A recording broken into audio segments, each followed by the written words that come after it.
नमस्ते दोस्तों, आज हम पढ़ने वाले हैं द्विविस्थापन अभिक्रिया। लेकिन उससे पहले यदि आपने हमारे चैनल को सब्सक्राइब नहीं किया है तो सबसे पहले आप हमारे चैनल को सब्सक्राइब कर ले और बेल आइकन पर प्रेस कर ले, जिससे कि हम जिस भी टॉपिक पर जो वीडियो बनाएंगे वो सीधा आप तक पहुंच सके। तो प्लीज़ सब्सक्राइब कर ले। Thank you. चलिए हम शुरू करते हैं क्लास। द्विविस्थापन अभिक्रिया क्या होती है? द्विविस्थापन अभिक्रिया वह अभिक्रिया जिसमें दो या दो से अधिक यौगिकों के मध्य आयनों के आदान प्रदान से नए यौगिकों का निर्माण होता है, उससे हम द्विविस्थापन अभिक्रिया कहते हैं। मतलब कि जब भी कोई अभिक्रिया होती है तो उस अभिक्रिया के अंदर क्या होता है, दो या दो से अधिक यौगिक जो होते हैं वो मिलकर वो जब भाग लेते हैं, और ये जब भाग लेते हैं तो ये क्या करते हैं, ये एक दूसरों के साथ आयनों का आदान प्रदान करते हैं। क्या करते हैं? आयनों का आदान प्रदान। और जब इनके बीच में आयनों का आदान प्रदान होता है तो उससे क्या बनते हैं? नए यौगिक बनते हैं। तो ये जो नए यौगिक बनते हैं आयनों के बीच होने वाले आदान प्रदान के कारण, इसे हम क्या कहते हैं? द्विविस्थापन अभिक्रिया कहते हैं। द्विविस्थापन अभिक्रिया क्या होगी कि जो आयनों का आदान प्रदान हो रहा है और उससे जो नए यौगिक बन रहे हैं वो हमारी क्या होती है? द्विविस्थापन अभिक्रिया होती है। फॉर एग्जांपल के लिए अपने पास में है BaCl2 यानी कि बेरियम क्लोराइड। BaCl2 ये होता है अपना बेरियम क्लोराइड। दूसरा है अपने पास में Na2SO4 यानी कि सोडियम सल्फेट।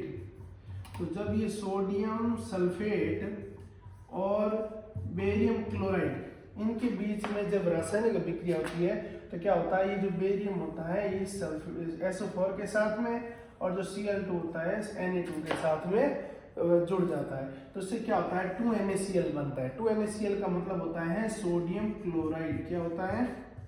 Sodium chloride. और ये होता है BaSO4 यानी कि बेरियम सल्फेट।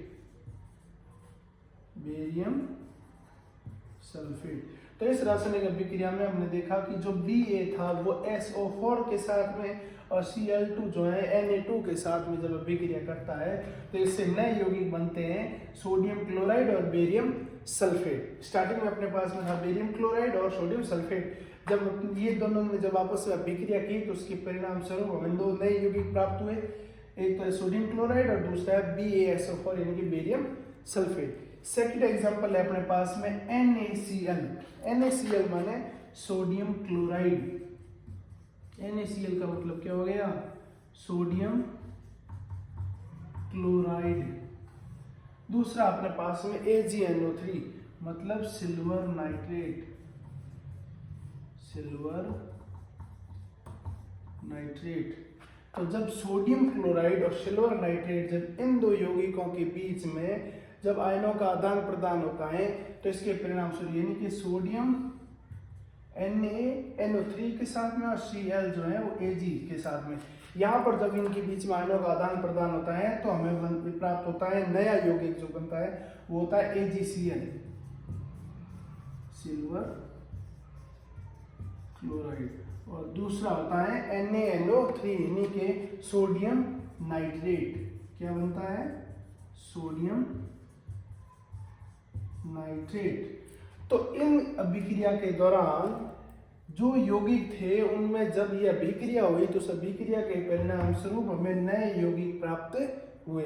तो ये जो नए यौगिक प्राप्त हो रहे हैं आयनों के आदान प्रदान के कारण, इसे हम क्या कहते हैं? द्विविस्थापन अभिक्रिया। जहां पर ये जो यौगिक है, ये यौगिकों का जो समूह है वो आयनों का क्या कर रहे हैं? आदान प्रदान कर रहे हैं और नया यौगिक बना रहे हैं। इसे हम द्विविस्थापन अभिक्रिया कहते हैं। Thank you.